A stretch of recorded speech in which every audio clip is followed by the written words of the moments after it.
Good morning and welcome to Rise and 9. I'm Jackie Kennan. And I'm Kristen Rogers. Thank you for joining us. We could see a pretty rainy day today. Yeah, I think maybe the rain was on our mind when we all got dressed this morning because Justin and Charles match perfectly. And we all have like the same light blue on, and you also have the light blue earrings. Yeah. And blue earrings. I know. Maybe that was the weather. Right. Well, it just feels like you can't wear Christmas colors. That was 2 weeks ago. That feels like so much long ago that we celebrated Christmas. I know. Well, I still have my Christmas stuff out at home and will up until this weekend. And so, yeah, it still feels like the holidays. It does. And I texted my husband. I was like, is it okay if the Christmas stuff goes away? I'm like, I think I'm over like having extra clutter and stuff out. I just want to throw away everything. Yeah, it gets to that point. It's funny how quickly it goes from enjoying everything about it to this got to go. Right. She's got to come down. And I think I bought some extra ingredients for things that I made over the holidays. And I'm like, I feel like my pantry isn't as organized as I like it to be. Yeah. And then I'm like, well, maybe I could get, if I'm taking some things to Goodwill, like some cookbooks that my mom wasn't interested in so much anymore, maybe I'll sort through my closet. And I think there goes the whole weekend. Yeah, there you go. Get all situated. It honestly feels like spring cleaning season because it's so warm outside. Yesterday, I opened up our front door and just let some natural air get into the house. It did not feel like January. It doesn't. We went out for a walk, and then like midway through, I was like, it is so nice. We got to take advantage of these 40-degree weather and sunshine and go to the Bark Park. Yeah. It was great.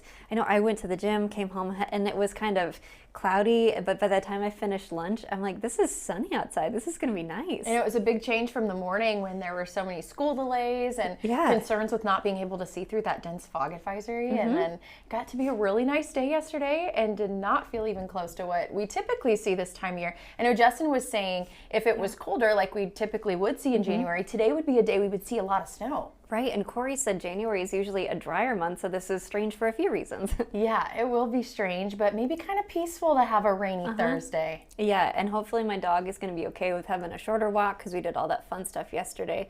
I thought the park would have a lot of dogs, and there were a few, but it didn't matter. Walt was still happy just running around. Oh, yeah. Now today he can be lazy. Rainy naps always feel better. I know. He was so snuggly yesterday. He even followed me around, especially this morning, like laid down on the rug while I was showering, which is nice because then when he moved, it was really warm. Perfect. It's like, who needs a towel warmer? No, I got a scruffy dog.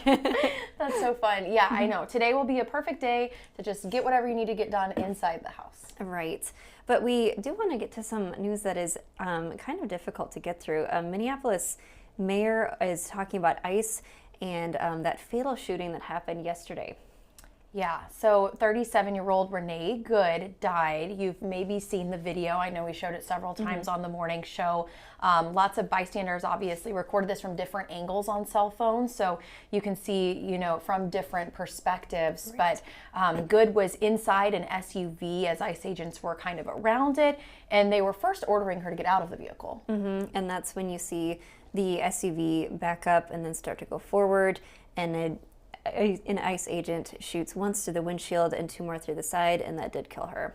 Yeah, and so, of course, this has brought up a lot of emotions for people, and it's been very difficult, and there's a lot of, I guess, disagreements you could say about what led up to the shooting itself, with some people saying that, the federal government even saying that it was justified, that the ICE officer was defending his life and the life of others, but then other people, including the mayor of Minneapolis, saying that this was not that.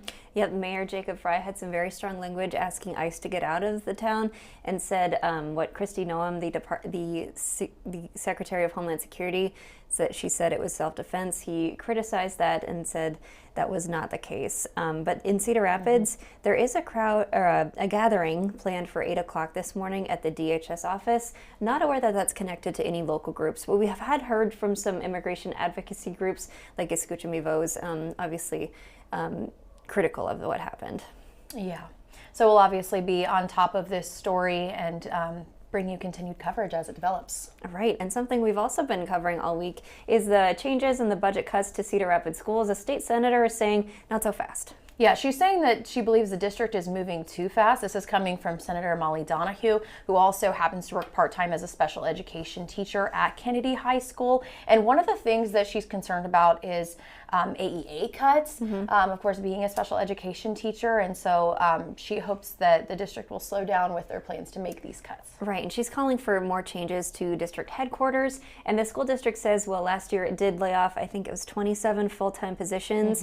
There was also an 11% payroll reduction, and that did save around $1.5 million. And the district says it plans to do more cuts at the headquarters this year. Yeah, and as for the AEA cuts, the district did send a statement. They said, quote, "Our proposed contract adjustments do not impact special education services or direct student supports.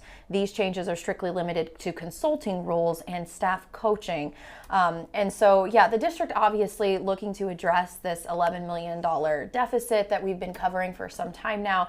And some of this including, potential consolidations, closures of some elementary schools, switching some of the middle schools into intermediate buildings that would serve 5th and 6th graders. And so this is something we'll be very on top of. We are expecting an update on Monday. Yeah, that for the next school board meeting, finding out which schools were impacted. So we'll continue that coverage. Yeah. Okay, a really fun story to get to now.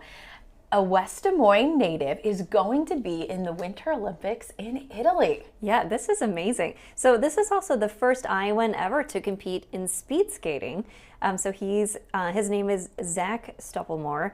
He's racing in the 500 meters. Yeah, this will be so fun to watch a local person competing at this level in Italy. The Olympics are always so much fun to watch, but especially when you can get behind and cheer for somebody from Iowa. Yeah, and it was kind of neat. We heard him speaking at the roller rink, and he said that's where his journey started. And I guess there are some similarities between the two. I know. I love that they shot that interview with him inside the roller rink too, just taking it all the way back to where it started. I know he said that, he started with the roller rink and then he was in another event, but he wanted to do something where he could compete in the Olympics because not everything is an Olympic sport. And so he took up this ice speed skating and good enough to compete at that level. Yeah, we're cheering for him.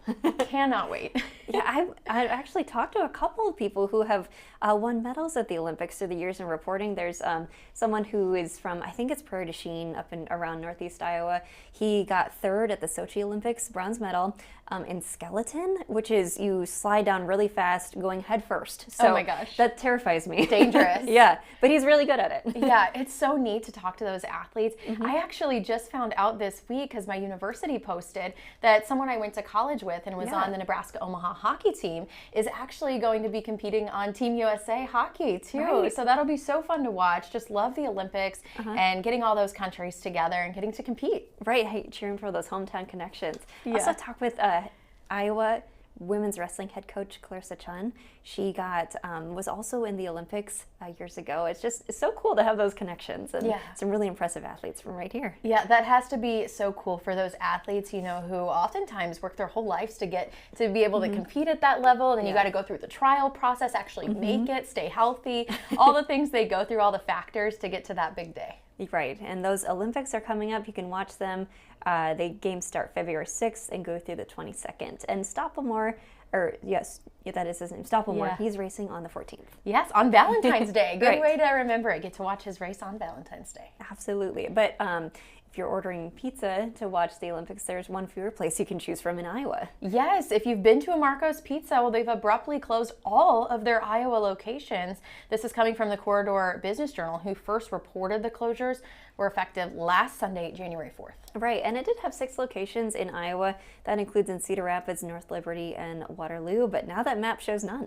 Yeah, I believe that Cedar Rapids location was the old Family Video building there near C Avenue in Boyson. So yeah, that will be a big change to not have that there anymore. Right, and it's not really clear why they closed the locations. Yeah, Marco's corporate office has not responded to questions yet, so we'll see if we can figure out why those pizza restaurants closed. But yeah, one less place to order your pizza from. Yeah, it is always fun to get pizza on a Friday night too. That seems like a tradition for a lot of families. I know. My family always used to order pizza in on Friday nights, and I think it's because both my parents work full time, and after a whole day or a whole week, feels like a million days of kids' sports activities and parents at work and whatever. You get to that Friday night and you don't want to cook. Right. Yeah, no cooking, just order the pizza. So It's always fun. Right, and I grew up on a farm, so getting a pizza delivered to your house still feels kind of strange. We always just go and pick it up. Like, that's a convenience we didn't have out in the country. It's all what you're used to. And it's funny that you say that because my husband grew up in Cedar Rapids as well, but his family would usually drive and pick up pizzas too. But my mom, like, I don't remember a time as a child that we would physically get in the car and go get the pizza. Like, it was delivered to our house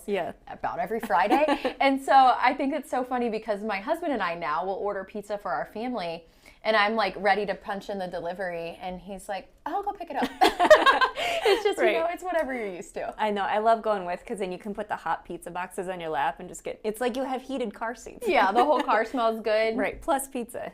Yeah, that's always good. Okay, now we need some pizza. Exactly. That sounds really good. Sounds great. Well, tomorrow's Friday. Maybe that's dinner. Today's the day. And so the local place I was talking about, they have this one pizza where it's sauerkraut, pineapple, and black olives. Oh. Sounds really weird, but sauerkraut on pizza is really good. I have seen somebody do this. Actually, I mentioned earlier this week that our family went out to Zoe's Pizzeria in Uptown Marion on Friday, and the table next to us ordered sauerkraut on their Zoe's Pizza. Yum. I overheard them talking about it, and then the waitress even commented about it, and I thought, that sounds delicious. No one else in my family would eat it. Maybe I need a personal sauerkraut pizza. Yeah, is that an Omaha thing? I thought I heard that that was maybe like a regional pizza out there, but nothing you've heard of? It could be. I know Reubens are big out in Omaha. Also you know, delicious. with the sauerkraut, so maybe there's a connection there. Okay. But yeah, that does sound good. Pickles on pizza, I've seen that done. Like a cheeseburger pizza. Love it. That would be good too. Really, you can put anything on it, but a lot of times we end up getting pepperoni because you know the kids are picky. Keep them happy. Yeah, or you do the half and half. You know, split the toppings. Right. What do you think about pineapple? I think it's great on pizza. You know, this is actually like kind of controversial. I feel it is, like about whether people think pineapple should go on pizza. I like it both ways. I mean, I can do without it. It's not like my favorite topping. However, I have no problem with pineapple on pizza. I don't care if other people eat it. Yeah, and I would eat a slice myself. I mean, pretty much all pizza. The only thing I actually really don't like is olives. Okay. So I do typically hold those or pull them off. Well, I like them. So then if we share a pizza, I can more for me, right? Perfect. Sauerkraut and olive and pickle pizza coming right up. That sounds so disgusting, but I would do kind of want that. I think we would both eat it right now, actually. I think it's time for our lunch too. Yeah, okay. Is it time?